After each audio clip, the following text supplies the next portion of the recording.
Hi, everybody. Welcome to another manopause.com podcast. We've all been hearing a lot about AI, some stuff that's very scary, some that's not, but we know it's going to be changing the world more than we can even imagine. But a few of us have yet to find ways of applying it to our real lives. So it still feels a lot like science fiction. Well, today's guest, our very own Mano mentor, Mark Fournier, three-time Emmy Award-winning filmmaker, psychotherapist, and life mastery coach, has once again done something remarkable. Mark has now invented OmniCoach, as you can see behind his figure there. It's the world's first 100% AI-driven virtual life and business coaching app. Yes, and Larry and I have been using this free app. And so, Mark, why don't you tell us about the OmniCoach app and tell us why you invented it? Well, thank you. Thanks. And hey, good morning, Larry and Mike. Always good to be on the show with you. Good morning. Good morning. And it is an early morning. Yeah. Yes, that's true. We got a head start on the rest of the world on a Monday. So OmniCoach, obviously, it's an app. We're all getting used to apps. Apps are just programs that you can download on usually your phone that give you quick and easy access to tools. It's a simple tool that you literally type in. You go to your app store, type in OmniCoach. It's one word, and up comes this option to use the phone to use it in the way you would if you had a full-time life and business coach in your pocket that you could carry everywhere you went. So it's literally something that you can ask any question about anything to do with life, about if you're having problems at home in your marriage, if you're having problems with your kids and parenting, so relationships, parenting, and business. How should I invest my money? How should I don't know where to live. How can I figure out the best place to move? And anything where if you had some brilliant sage, the smartest person in the world, the most knowledgeable, experienced person who has ever lived, following you around all day, what would that be like? What would you ask? And so the reason for creating it is with 8 billion people on this planet, and I can't coach them all. But, my coaching comes in 3 basic parts.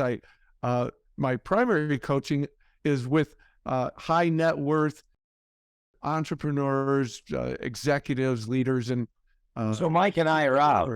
So, Get me your mic then. Right. And that's great. So no, you guys would be just perfect. But those are the individuals, but I only coach 10 because it just takes too much bandwidth. I coach 5 on one day and 5 on the next, and that's it.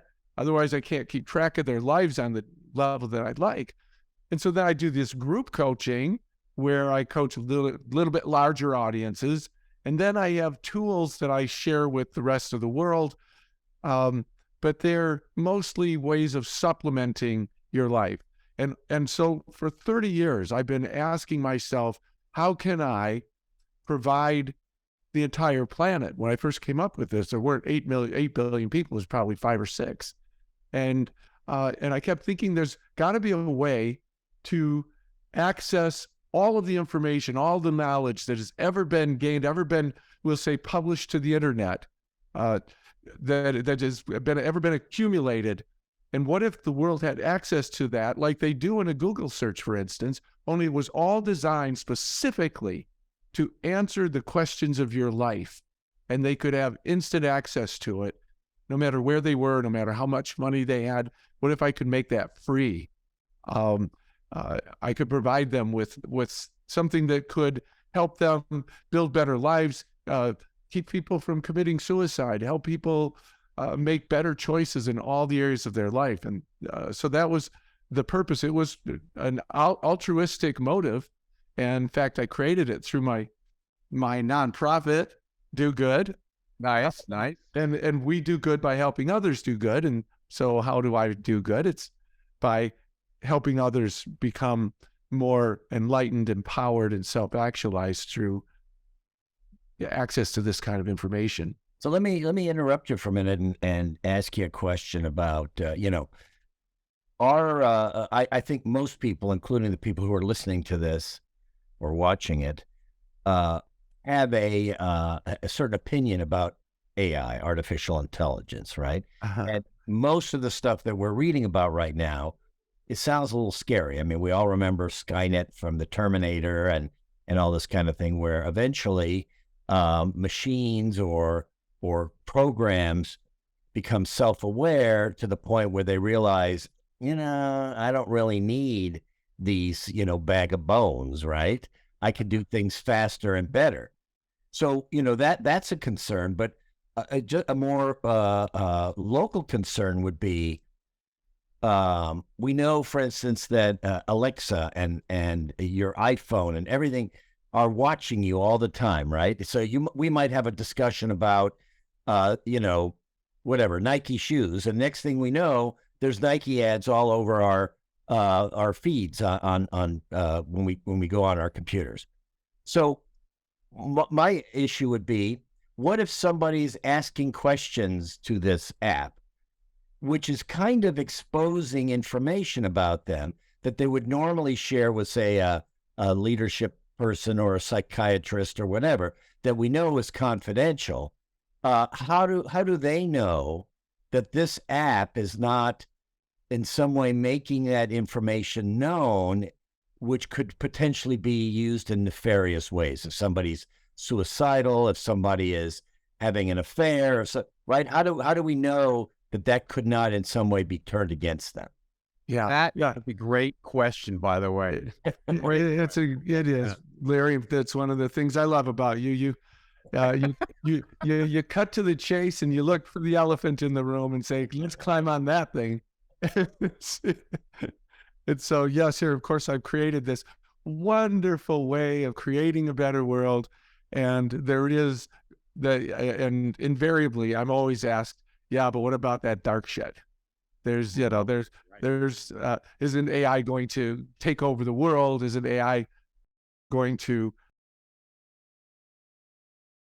isn't it going to do something terrible? They're telling us we should stop AI. We should stop it before it does some horrible, terrible thing. And so I kind of want to answer your question in two parts. One is to look at AI in general. So AI, new technology, exponentially beyond some of the things that we've been developing, and it can impact all of mankind. And not that I was prepared for your question. However, I've been doing this for a very long time. In the book, 1,000 Years, 1,000 People, for example, it talks about the 1,000 most influential human beings in the last 1,000 years.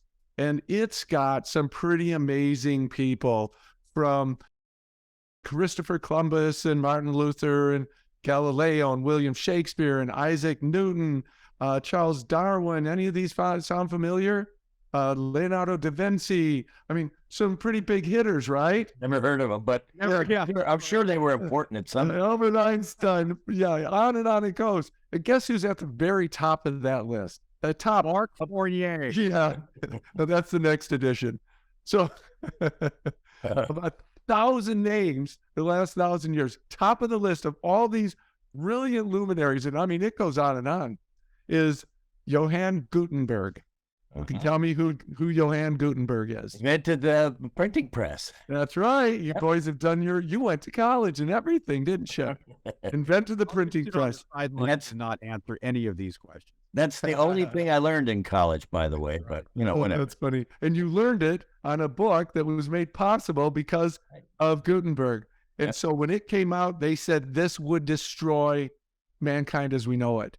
This would ruin everything, because it would take knowledge from the hands of this tiny little group of experts and monks and so on, and put it in the hands of the proletariat, of the bourgeois.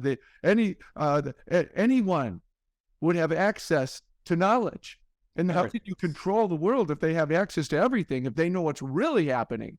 This would be a disaster. They really saw it as like the end of civilization and the end of being able to control human beings. And since then, of course, it turned out that the written word Yes, it has been used in nefarious ways, but it's been used in some pretty darn good ways too. Ended up making him the #1 most influential person in the world. So that was a technology. That was a new technology at the time. Now, fast forward to the internet. When that first came out, people were saying the same thing. Oh my gosh, if this gets out, we won't be able to control it. The World Wide Web, it could be used for all sorts of horrible things. People will be able to do things that, they could never do before behind the government's back and so on. And 30 years later, probably about the same time that I started creating OmniCoach, the original version. They're doing all of that. We found, just like the book, they use it to do some not so good things and a lot of really cool things. Lot of not so good things, though. And yeah, there's plenty of it. Yeah. And don't forget, the reason that the internet even took off, we have to thank the one industry that really made it financially viable. Porn. That is pornography, right? Yeah. That's also why. You know that why? I know that because what else was there to do on the internet back then, right? Yes, it's also why home video took off. In fact, remember when there was VHS and beta, and they couldn't tell which one? You know how they decided? They went to the porn industry and said, which one do your people use? There was VHS, they threw out beta, and that was the decider. Apparently the sex thing has been going on for a long time. Whatever that is. Whatever that is. I have a question, Mark. I have a question. Okay, and just know I haven't answered his question yet, but go ahead. Well, no, go ahead. We need to, we need to keep this down to an hour. And so go ahead. You answer the question, and then I'm going to jump in with another one. Okay? All right. Go ahead. Okay.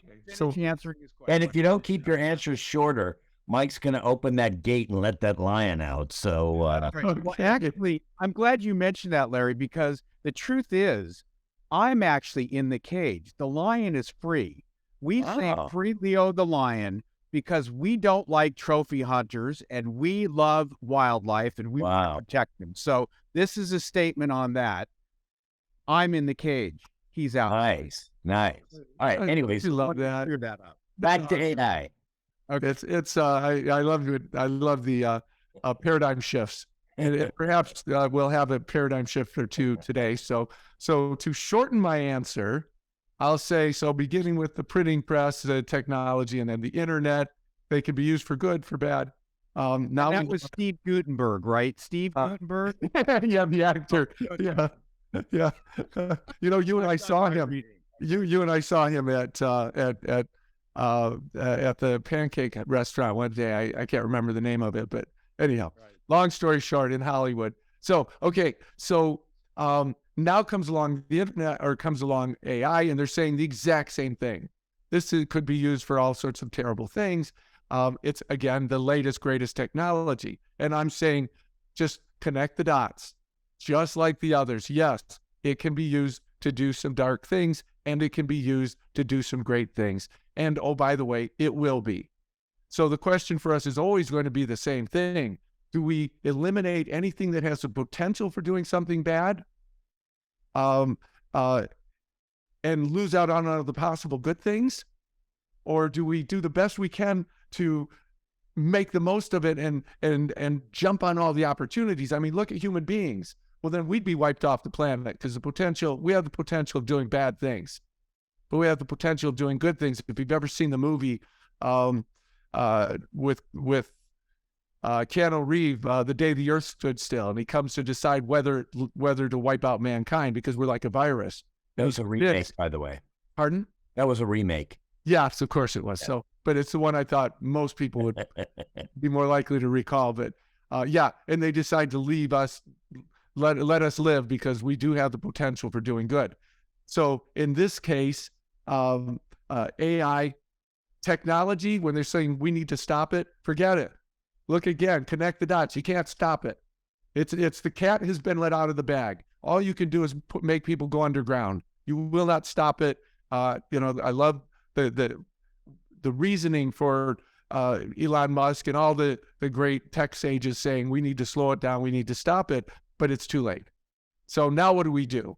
We run and hide, or we do what I did. We say, how can we use this?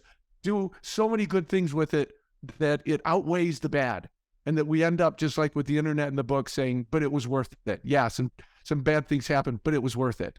So to answer your question, we did something unique. Chat GPT, which is 3 and now going on 4, is the driver behind most of the commercial applications. We're no exception, but we did not connect you directly to Chat GPT. We built a firewall. We built our own servers, and our servers control how Chat GPT is used. They've got some built-in things to keep it from being used in nefarious ways, and they've been putting a lot of effort into. Obviously, they've been worried about this too.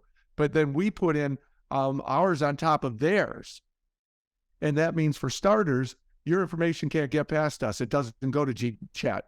They don't have a clue who you are or what you are. So now the only thing that you're trusting is, instead of trusting Mark Fournier, your psychotherapist, who's been doing this for 45 years, and I'm still in business, so apparently I don't share the information my clients share with me. And that exact same mindset, that exact same integrity has been built into OmniCoach, a program that I have 100% control of. And as the architect, as the creator, developer of OmniCoach, it has the same integrity that I have as a psychotherapist and somebody who's here to listen and give you meaningful feedback. So is there any trust involved? Yes, but the trust doesn't go any further than the same trust that you would give to a therapist or somebody that you have shared insights with before. Pardon? Plastic surgeon. Plastic. Or your plastic surgeon. Exactly. Exactly. Did you use? I got stories to tell you. Oh, yeah. But you'd only tell me. So, Right. so whether they went with 200 centimeters or 300, it's only your plastic surgeon knows for sure. So yeah. So anyhow, does that help, knowing that we have walls built in, doesn't go past our platforms? And of course, we have all sorts of protection. You can't hack into the systems. I've got some pretty smart programmers always staying ahead of that issue. But I love that you asked it, and thank you. So yeah, Mike. Thanks for trying to nail him, Larry. That was brilliant. I love it. We can always count on you to just dig. Elephant. So listen, guys our age, I'm 49, Larry's 79, and you're in between, Mark. We're afraid of this kind of change. But, like you said, you can't stop it. So what do we do? Let's just say a business owner has, 80 employees, and they want their employees to start using this to learn, to help them through their day. How would an employer tell their employees how to use this system for work? Yeah, great idea. Great question. So imagine that you let the team know, hey, we've got this new app that's going to help you navigate through your life. Personal, business, doesn't matter.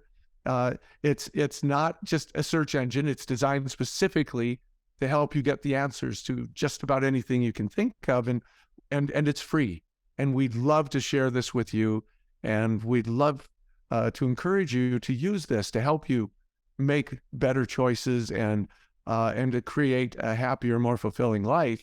And ideally, you would simply, because it's so easy to use. Again, you just type in OmniCoach, one word, on your app. It comes up, and it's like, let's get started. What do you want to know? And so you just get them to start.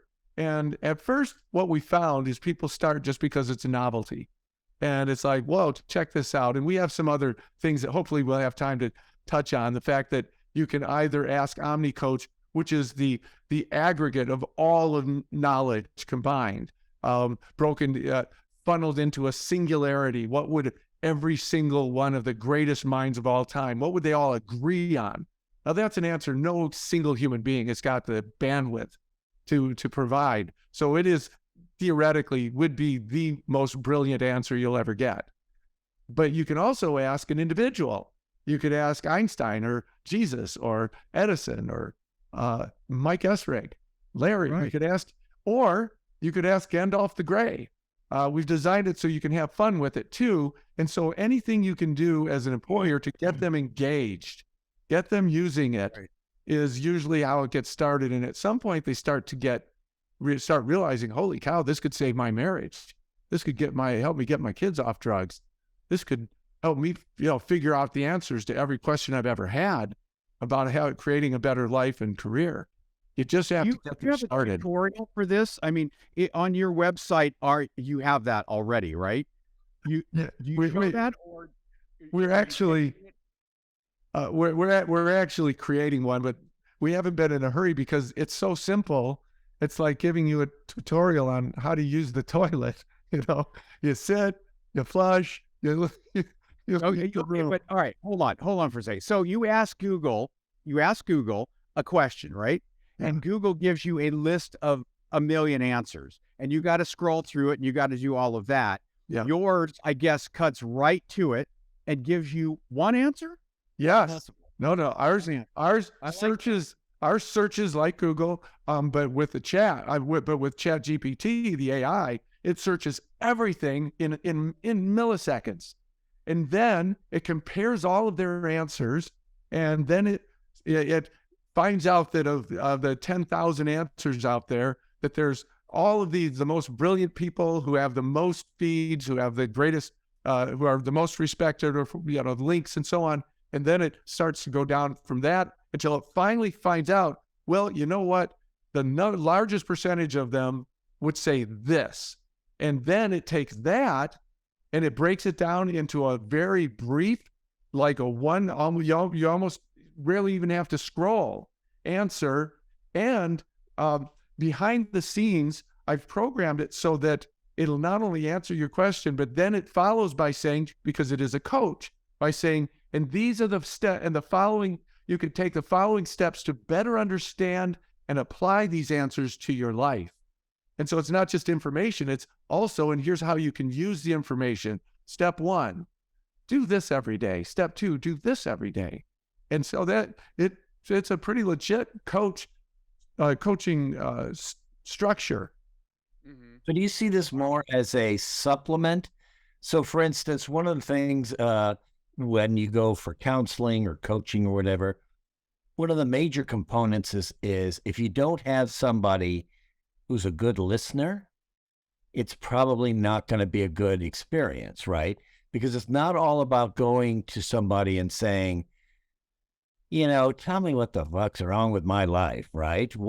That's not what it's about. It's about spewing, getting stuff off your chest, having somebody in a non-judgmental way listening to what you're saying, because at that point, you're not interested in feedback. You just want to unload on somebody you can trust, right? And then that's when the interaction starts. So like in between sessions, so let's say typically people see somebody like you maybe twice a month or something, right? Once a week. Once a week. In between, it's almost like this is like homework maybe, right? Where you can say, look, you're going to be having all these questions. I want you to use this and start getting some insight into some of the questions that you're asking. And then when you come in, we can discuss this even deeper one-on-one. Is that something that you see as a viable option for this as well? Yes, absolutely. Larry, I love that you're seeing that this is something that can be used in a multitude of ways.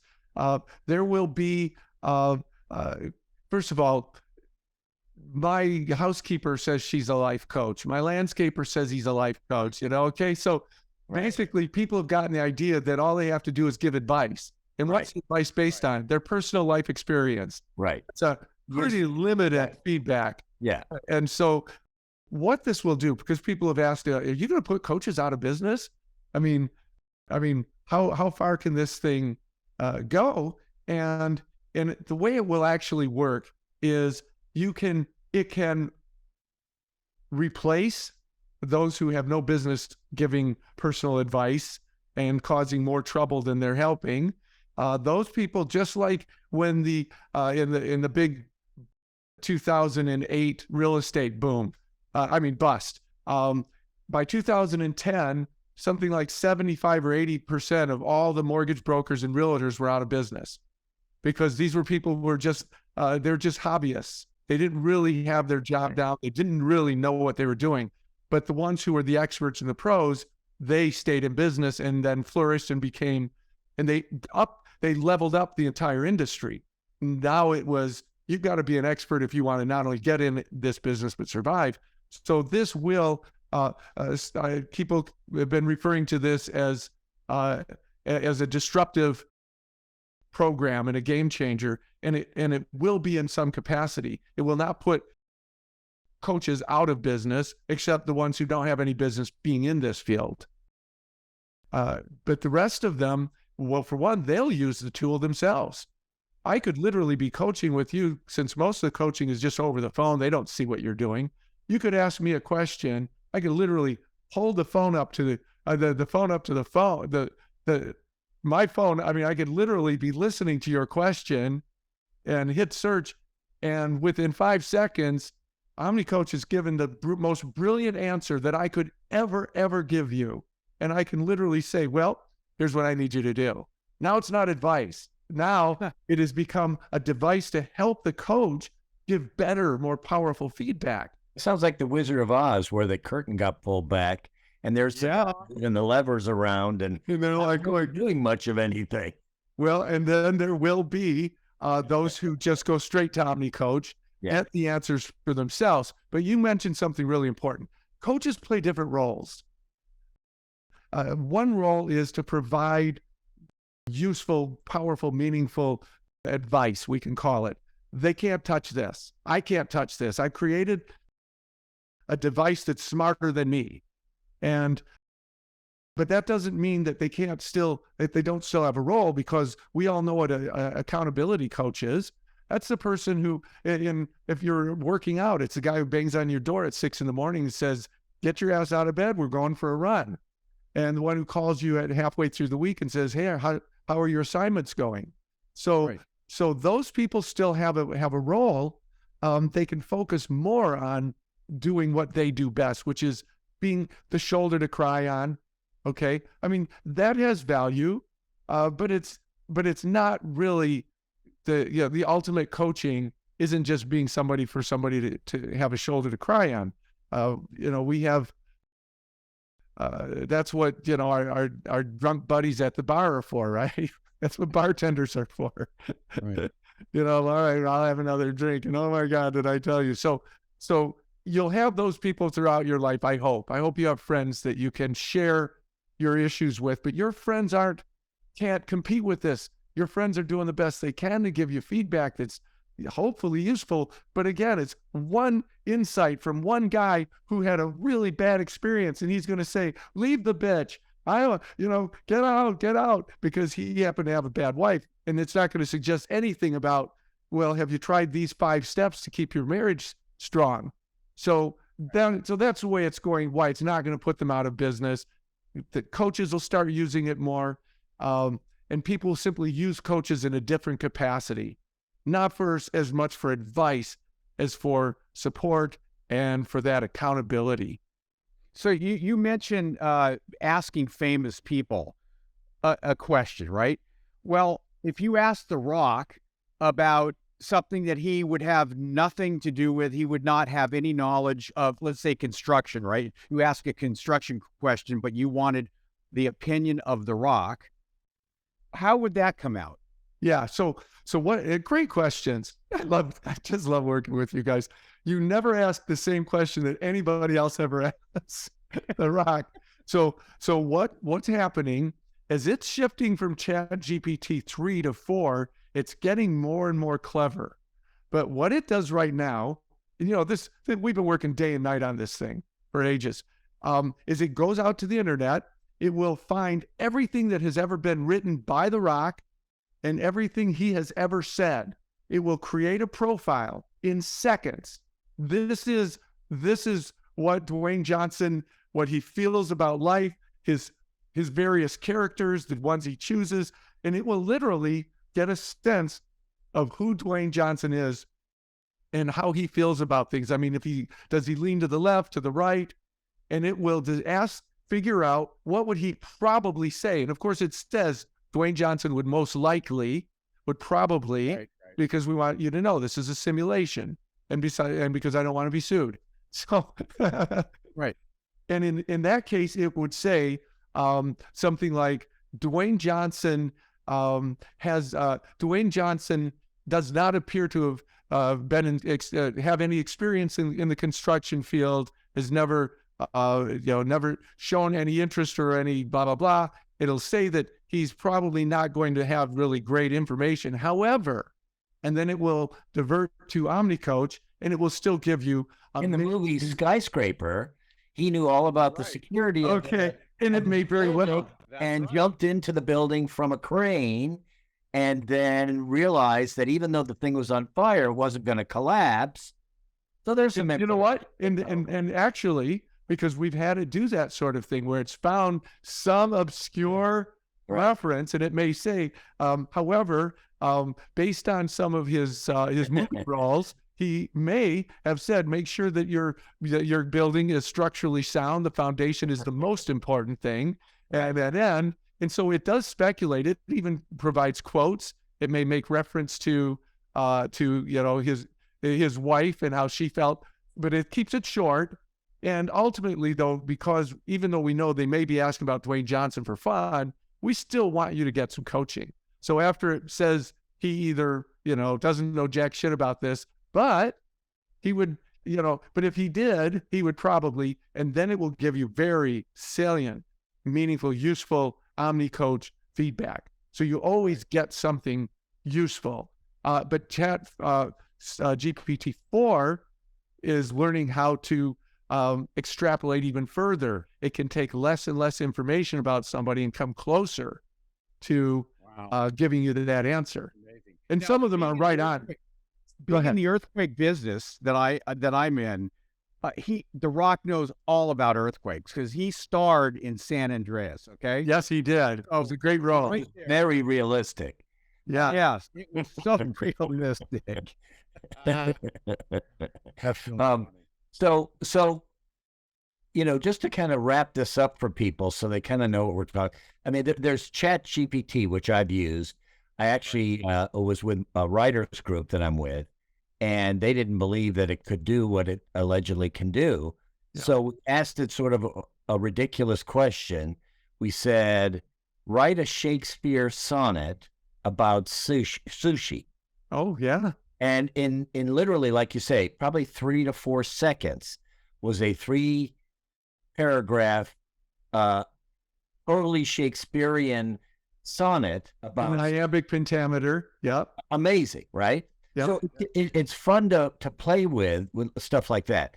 But the more useful, I mean, that's more game stuff, right? Which is, Which is great, and you can do that on your site as well. Oh, yeah. You can, like I said, Gandalf the Coming out Grey, next week. Candace Everdeen. What's that? The OmniCoach game is coming out next week. The more We have plans. The more important thing about your app for people that we want to get across is that so far, we don't have to welcome our AI overlords yet. But what we do need to do is just realize, hey, it's a tool right now that Mark has found a way to make useful in your everyday life, whether you have extreme stresses, suicidal ideations or divorce or whatever it might be, to just, hey, I'm feeling kind of inadequate in my job. What are some things I can do to get re-energized, right? So I mean, it can kind of give you answers that you can use to your benefit on more serious subjects than just writing a sonnet about sushi.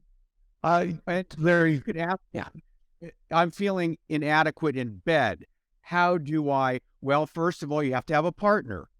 Then it may work better. I can answer these questions already. Of course, it could say, send me a picture and I'll tell you why. I'm not sending you a picture, Larry. But again, I mean, I think there's a more serious use for this, which I think is great that you've captured that for this. Yeah, that's why obviously half of my presentation is to say, listen, it's AI is no better or any worse than the person using it.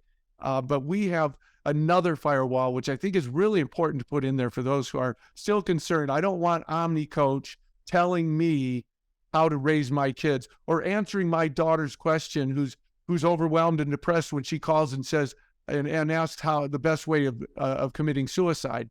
I don't want to risk letting OmniCoach answer that question. It's too dangerous.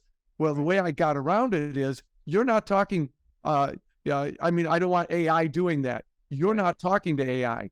I intentionally created this platform as a stopgap.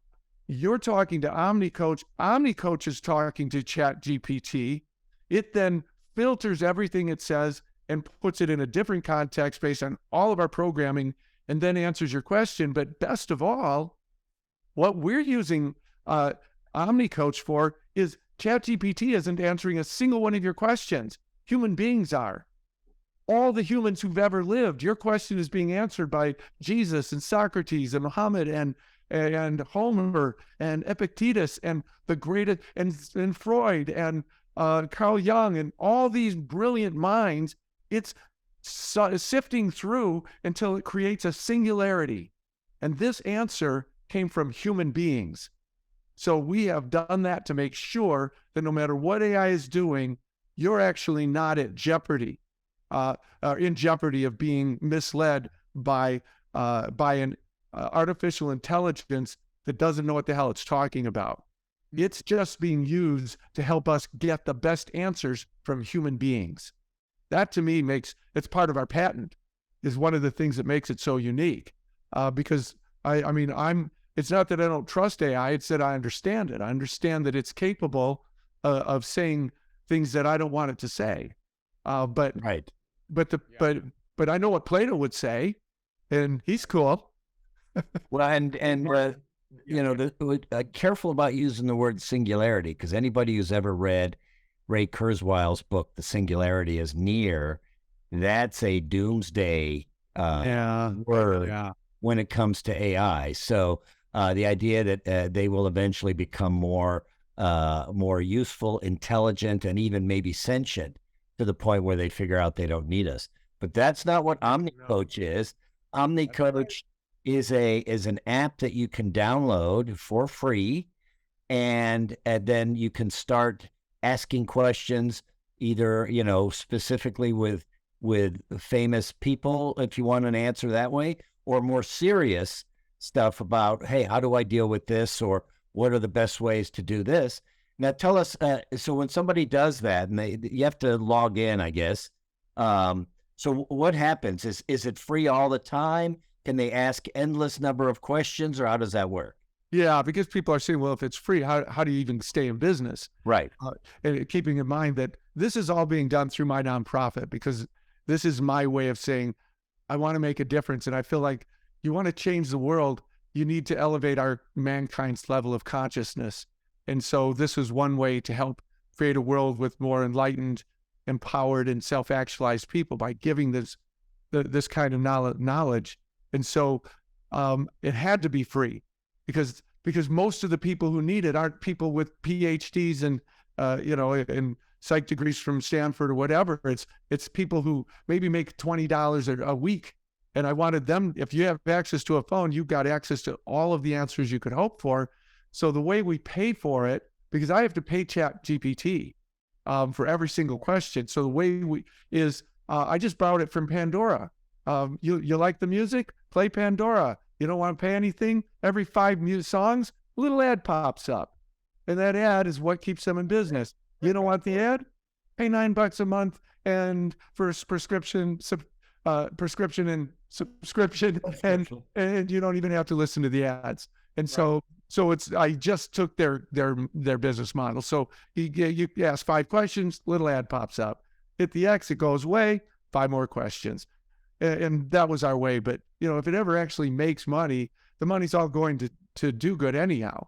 And it just and it will go to OmniCoach 2.0, which will be a full on-camera video version of everything. You won't just read or hear the answers. You'll see Einstein talking to you, and his mouth will be moving, and it'll be pretty badass. So it's like Mark Fournier meets James Cameron, and Cool. that's very expensive to create, but we're developing it. In the meantime, by the way, when you do ask a question, you don't even have to type it. You just talk. You can talk the question in, and the answer pops right up. And so then you can even, Fascinating. yeah. It's amazing. Well, and you can even choose between whether you want OmniCoach mode, in which case you're I've left it going too long, so I have to refresh it. Well, you're going to cut this in, right? I mean, you'll cut this Yeah, into the yeah. end, So I'll just hold the phone up, and then I will show you some different ways that you can use it. We'll ask some different questions, and if you want to leave me with any questions, I'll go ahead and do that offline and show you the answers. I think it's pretty. Once you've seen how easy it is, it's and again, it may start out just as something you do for fun. That's why I added fictitious characters, because and then that's sure enough. All my daughter, all her friends in college, that's where the Katniss Everdeen came in, who was the heroine of Hunger Games. They're asking, all these folks, what would they do? Who's the guy with the big fro who did the fast paintings? He became a big thing. Oh yeah, I wrote an article about it. Ross. Ross, yeah. Ross. They were asking Ross, getting coached by Ross. So real people that were iconic, but also by pretend characters. You can be coached by the characters of South Park. I mean, Well, my Toy Story.